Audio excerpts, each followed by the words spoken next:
Mas anual com anual te diz Perfeito. 4,6. E para quem tá nos assistindo aí, porque a gente só falou coisa triste, né? Olha que eu nem falei do Vasco ainda, né? Mas a gente falou do juro, tudo. Professor, o que poderia acontecer com o Brasil, tá? Sonhando aqui, tá? Em medidas econômicas e tal, para que, por exemplo, nós tivéssemos 5 anos de crescimento.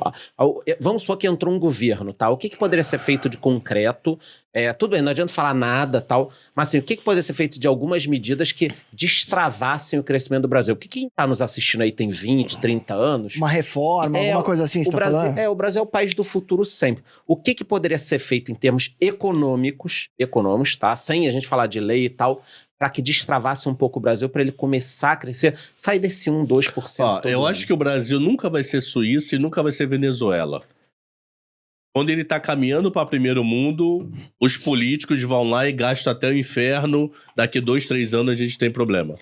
Quando a gente tá caminhando pro extremismo, do outro lado, os políticos vão lá e resolvem o problema e melhoram. Então a gente nunca vai estar nos extremos. Eu nunca acredito no sempre um voo de galinha eterna. Aquele voo de galinha eterna, infelizmente, não pelos cidadãos, mas pelas pessoas que trabalham em algumas repartições chamado Brasília.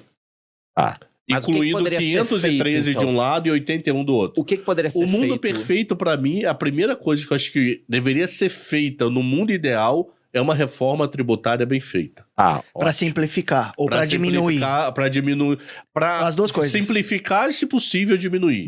Para simplificar. Uma coisa que eu vou citar um exemplo muito louco aqui. Minha esposa precisou abrir uma empresa devido a uma operação que ela fez. Não uma operação física, uma consultoria que ela fez. Um contador dizia que a tributação dela era de 6%. Um outro contador dizia que era de 22%. Caramba. A mesma nota fiscal... Demite o de 22. Não, de mas 6, aí né? Não. 6, ok, mas... Finge que é 6. Ok, mas quem tá certo? Porque não é uma coisa muito simples porque de dizer. Porque a Receita pode virar e falar que é 22. Falar que é 22. A gente sabe disso e aí tem multa retroativa. Então é do tipo de coisa. Ok ser 6, ok ser 22, ok ser 10. Mas tem que ser claro. 10, acabou, não tem discussão. Contador Joãozinho ou contadora Maria vão dizer que é 10. O problema é que ela ficou nesse dilema. O IVA aí qual foi o acordo? Isso? Foi pro 6, e no 6 o contador se tornou responsável por toda e qualquer diferença. Ok, mas eu não precisava chegar ao ponto de botar o contador na reta. Ok, que é o trabalho dele, mas chegar... a legislação de tributária deveria ser simples. Sim. Pra você ter ideia, mais um exemplo rapidinho aqui.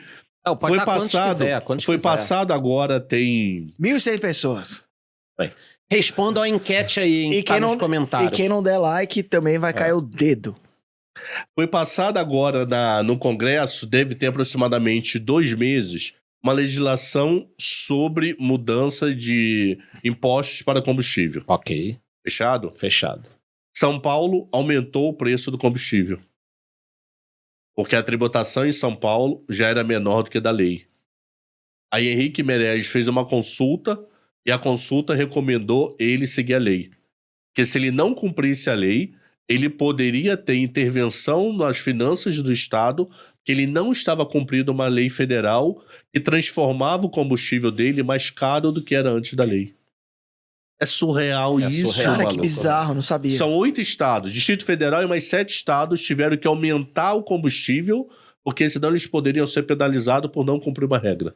Que ridículo. Quer dizer, a primeira mudança... Como é que pode isso? Assim, você para pra pensar... simples, né?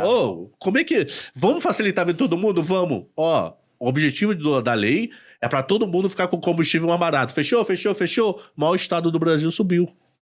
Loucura, por quê? Porque foi cumprir a regra. Então a primeira medida do presidente Cabral, do... Que for, eu votaria. Tributária. Só que nós temos um problema. Pra mim, junto com junto com o administrativo, são os 2 maiores lobbies dentro do Congresso. O que seria o administrativo para tu? Funcionário público. Mas você já falou tributário, né? O funcionário público. O que seria uma reforma administrativa, então, por exemplo? Funcionário público, eu não sou contra a estabilidade em certos cargos. Okay. Porque senão vira jogatina. Eu não posso não ter estabilidade no judiciário. A cada mudança de governo ficar sujeito... Tu já pensou? Você pode me dizer que algumas regras são surreais. Um juiz briga com alguém, ele é aposentado com 30 anos com salário até a morte. Isso é surreal. Mas eu não posso fazer com que o juiz, dependendo do governo, mude todo mundo.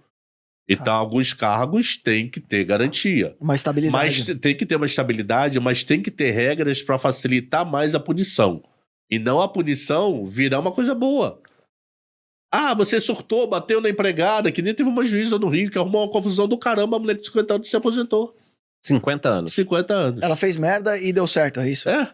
Ah, que show. Entendeu? Então, o tipo de coisas que nós temos que ter. Estabilidade, podemos conversar com alguns cargos? Sim, tem que ter. Em alguns cargos tem que ter. Em todos, não obrigatoriamente. Plano de carreira, como é que isso vai ser, salário, custo. Então, mas antes da reforma do funcionalismo público, para mim é tributária. Temos que facilitar a regra. Hoje perguntaram para mim no 710. Para quem não sabe, programa temporal, quem estiver assistindo qualquer data. Eu tô sempre assistindo. Hoje é dia 22 de abril de 2002. Ontem foi feriado de Tiradentes. Ontem, Bolsonaro deu indulto guarda querida, sei lá qual é salvaguarda. Graça. Sei lá. Pro deputado em relação ao problema que ele teve com a STF. Isso. Aí me perguntaram o que vai acontecer no mercado financeiro em relação a essa notícia. Nada. O gringo que vem pra cá já sabe que isso é zoneado. Já espera, ele já espera a zona, já tá no preço a zona. Por isso que ele cobra 13 e não 0,25 nos Estados Unidos. Já tá no preço a zona. Uma coisa que poderia facilitar mais a entrada do cara que já sabe que tá a zona é tentar trazer o cara que não consegue entender a zona através de reforma tributária, administrativa, para ele ver que o Brasil tá funcionando. Só que isso não adianta nada se você não tiver um grande acordo com o Arthur Lira e com o Rodrigo Pacheco no mundo de hoje, que é líder do Congresso. O Brasil, infelizmente, é um presidencialismo disfarçado em parlamentarismo.